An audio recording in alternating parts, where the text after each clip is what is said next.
엎드려! 총!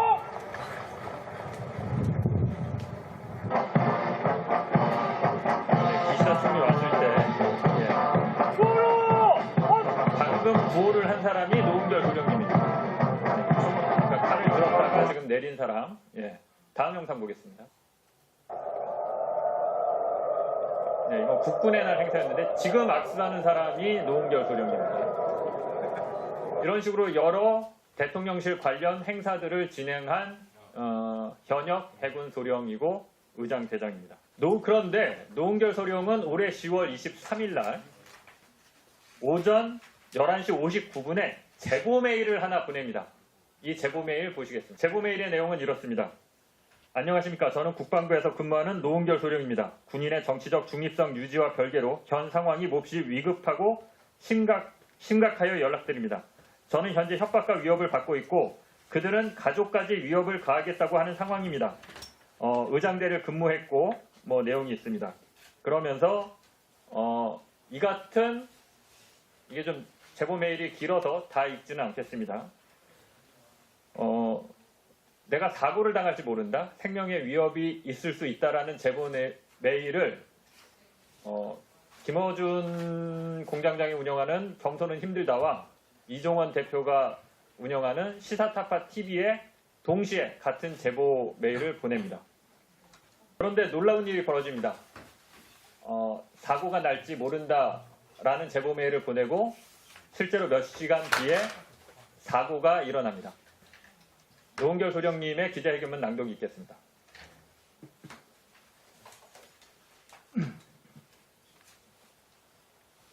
안녕하십니까. 저는 국방부 근무지원단 소속 해군소령 노은결입니다. 바쁘신 와중에도 기자회견에 와주신 기자분들께 감사드립니다. 2024년 12월 3일 비상계엄이라는 초유의 상황을 경험하신 기자 여러분과 국민들께서 제 이야기를 믿어주실지 어떻게 받아들이실지 모르겠습니다. 저 하나만 연관된 문제였다면 조용히 침묵하고 넘어갔을 것입니다. 군인 신분이라 웬만하면 조용히 지나가는 게 좋을 거라는 생각도 했습니다. 하지만 제 아내와 딸을 해치겠다며 차마 입에 담지 못할 말로 협박을 해왔고 저와 제 가족에 대한 사찰이 이루어지고 있다는 사실을 알게 됐습니다. 저는 가장으로서 제 가족의 안전을 지키기 위하여 지금 이 자리에 섰습니다. 지금부터 제가 겪은 참담한 이야기를 말씀드리겠습니다. 저는 10월 23일 오후 1시경 서울 용산 국방부 영내 병영생활관 8층에서 저를 사찰하던 신원불상의 인력에게 폭행과 협박을 당했습니다. 그 결과 계단에서 떨어져 허리가 부러지는 사고를 당했습니다.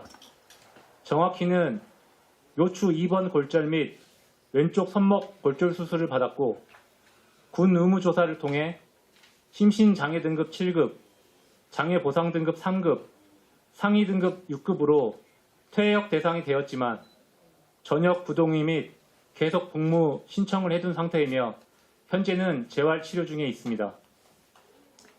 당시 신원불상의 그 인원은 저에게 대통령에게 충성 맹세하지 않는 종북 불온 세력 빨갱이라고 하였고 저뿐만 아니라 가족에게도 협박을 하였는데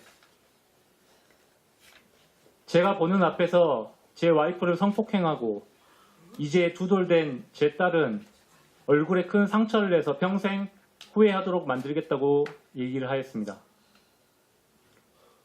이 같은 모욕과 협박을 듣고 평생 침묵하면서 살 수 없다고 생각했습니다. 언제든 가족들에게 해를 끼칠지 모른다는 불안감에 시달리면서 계속 살 수는 없었습니다. 만에 하나 가족들에게 실제로 안 좋은 일이 일어난다면 그 죄책감을 감당할 자신이 없었습니다. 기자회견을 한다고 해서 문제가 해결될지 가족들을 더 위험하게 만드는 건 아닐지 두렵고 떨리지만 가족들을 생각하고 진실을 알리는 게 맞다고 생각해서 용기를 내서 이 자리에 섰습니다. 저는 2022년 1월부터 2023년 10월 말까지 약 22개월간 국방부 군무지원단 의장대대 해군의장대 대장으로 근무하였고 올해 7월 육아휴직을 신청해 현재는 휴직 상태입니다. 사찰을 받게 된 경위에 대해서 말씀드리겠습니다. 저는 국군의 날 외국 정상 방문 등 대통령실과 관련된 행사를 해왔습니다.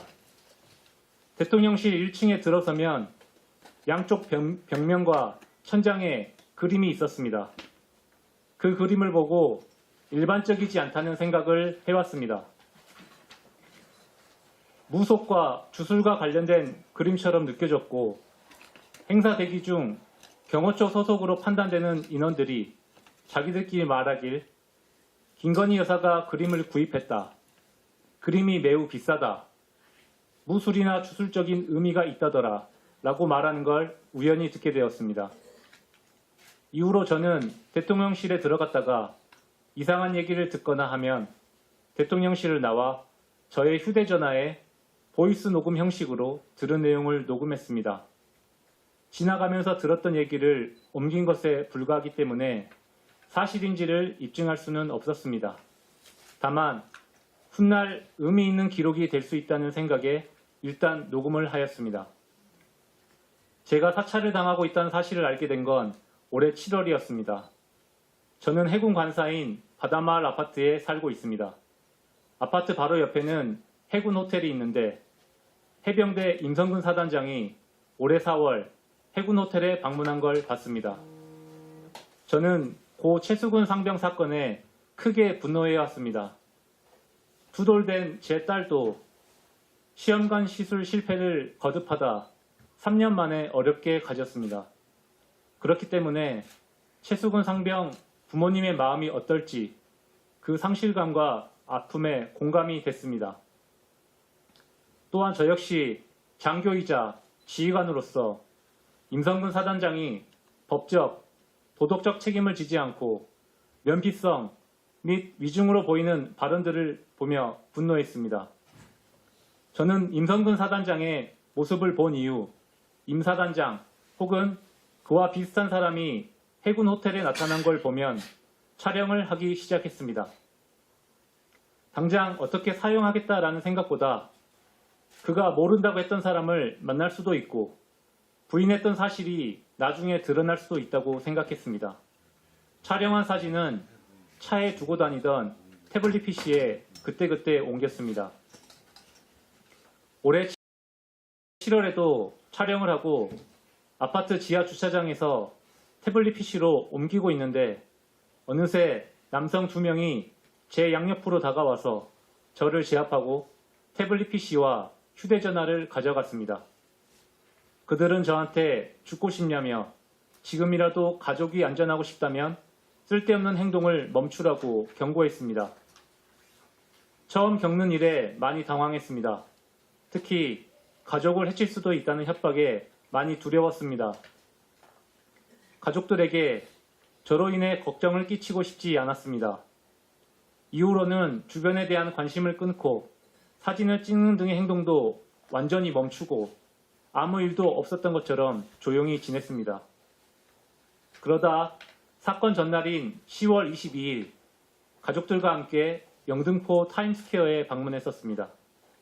화장실 칸에 들어가 있는데 누군가 화장실 문 밖에서 내일 12시 병영생활관 9층이라고 말했습니다. 듣는 순간 그들이라고 직감할 수 있었습니다. 당시는 각종 녹취나 폭로가 뉴스를 도배하던 상황이었습니다. 불쌍해 그 인원들도 제가 무얼 얼마나 알고 있는지 파악하려고 한다는 생각이 들었습니다. 저는 제 가족들이 사찰을 당하고 해코지를 당할지 모른다는 불안감에 시달려 왔습니다. 어떤 식으로든 그들과의 관계를 끝내야겠다는 생각으로 용산 국방부로 들어갔습니다. 국방부에 가는 도중 일이 잘못돼 봉변을 당할지도 모른다는 생각이 들었고 이때 제보 메일을 작성해서 김어준의 겸손은 힘들다와 이종원의 시사타파 TV에 보내게 되었습니다.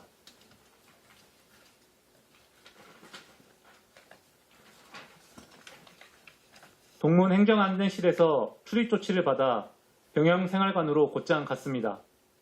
한참을 기다리던 중 선글라스와 마스크를 쓴 남자가 나타나 욕을 하는 동시에 제 복부를 가격하며 어디까지 알고 있느냐, 누가 또 알고 있느냐고 물었습니다.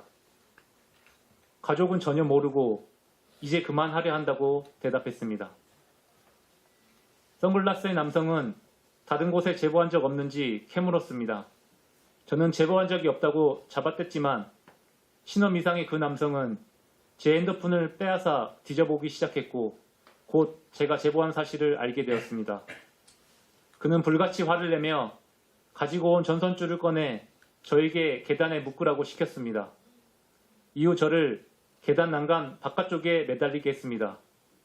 저들과의 관계를 끝내야겠다는 생각으로 오늘만 순순히 잘 따르면 저와 가족이 안전할 수 있다는 생각에 모든 지시에 저항 없이 따랐습니다. 계단 바깥쪽에 매달리자 멀티탭 전선으로 제 목을 묶었습니다. 그는 여기서 떨어져 봐야 죽지 않고 허리병신 정도만 된다. 오늘은 경고로 끝내겠지만 다음번에는 가만두지 않겠다 라고 했습니다. 그러면서 네가 아는 게 무엇이냐 물었고 아는 게 없고 그만 끝내고 싶다라고 제가 대답하자 그는 저를 도발할 생각인지 앞서 말씀드린 참담한 말로 저와 제 가족들을 협박했습니다. 그의 말에 흥분한 저도 소리치며 계단을 넘어가기 위해 저항하기 시작했습니다. 당황한 그는 저를 때리기 시작했고 저는 계단에서 떨어져 허리를 비롯한 온몸의 충격으로 정신을 잃었다가 그날 저녁 발견돼 국군 수도통합병원으로 이송되어 수술을 받게 되었습니다. 군인으로 복무하면서 임성근 사단장에 대한 분노로 그의 사진을 찍은 게 떳떳하지 못한 행동이란 것을 잘 알고 있습니다. 하지만 저와 제 가족을 불법적으로 사찰하고 아내와 딸의 안전을 협박하고 나아가 저를 폭행한 것은 용서받을 수 없는 국가 폭력이라고 생각합니다. 저들이 무서워 그냥 조용히 살자라고도 생각해봤습니다.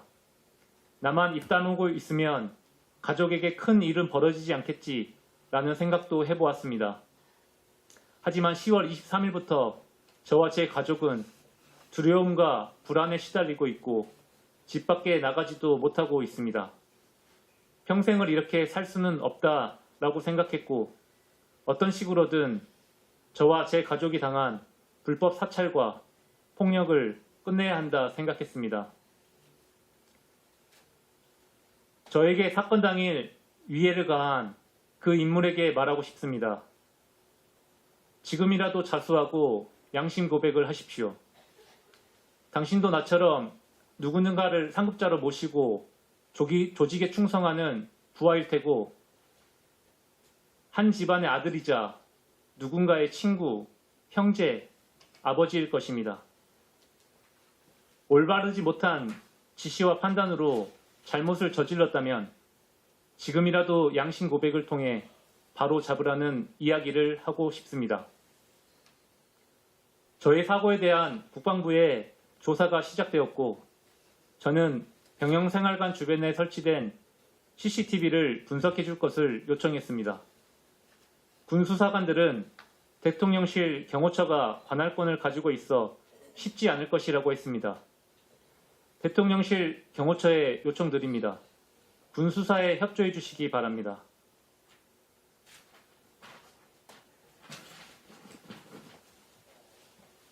은밀히 이뤄진 사찰을 입증할 증거가 당장 저에게는 없습니다.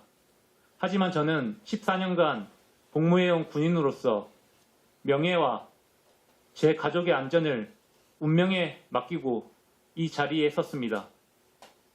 10월 23일 병영생활관에서 벌어졌던 국가폭력이 명백히 밝혀져 군대 내에서 저 같은 피해를 받는 군인이 없었으면 좋겠습니다. 또한 12월 3일 비상계엄 상황에 영문 없이 투입된 군인 상당수 역시 권력의 사유화와 사적 이익을 위해 도구처럼 사용된 국가폭력의 피해자라고 생각됩니다. 대한민국 국군은 그런 목적으로 이용되고자 군복을 명예롭게 여기고 고된 훈련을 묵묵히 받아온 것이 아닙니다. 더는 군인을 도구처럼 여기는 일이 없었으면 좋겠고 인간인 사찰로 인해 국민들의 추가적인 피해도 없었으면 합니다. 아울러 억울하게 희생당한 고 최승훈 상병의 명예를 빕니다. 또한 유가족 분들에게도 애도를 표합니다. 지금 이 순간에도 전후방에서 불철주야 국민의 생명과 안전을 위해 헌신하는 현역 군인 모두와 군인 가족분들께 죄송하다는 말씀 드립니다. 이 기자회견으로 군의 명예가 실추되지 않길 바랍니다. 마지막으로 지금의 대한민국보다 더 나은 환경에서 살아가야 할 저의 딸에게 언젠가는 오늘의 제 이야기를 듣게 될 날을 기다리며 박노해 시인의 시 낭독을 통해 기자회견을 마무리 짓고자 합니다. 아이야, 박노해. 아이는 온 우주를 한껏 머금은 장엄한 존재. 아무도 모른다. 이 아이가 누구이고 왜 이곳에 왔고 그 무엇이 되어 어디로 나아갈지. 지금 작고 갓난해도 영원으로부터 온 아이는 이미 다 가지고 여기 왔으니 이 지구별 위를 잠시 동행하는 아이들에게 나는 한 사람의 좋은 벗이 되어주고 뜨거운 믿음의 침묵으로 눈물의 기도를 바칠 뿐이니 아이야 착하고 강하여라. 사랑이 많고 지혜로워라. 아름답고 생생하여라. 마음껏 뛰놀고 기뻐하고 감사하며 내 삶을 망치는 것들과 싸워가라. 언제까지나 내 마음 깊은 곳에 하늘빛과 힘이 끊이지 않기를. 내가 여기 와주어 감사하다. 사랑한다. 네, 이상입니다.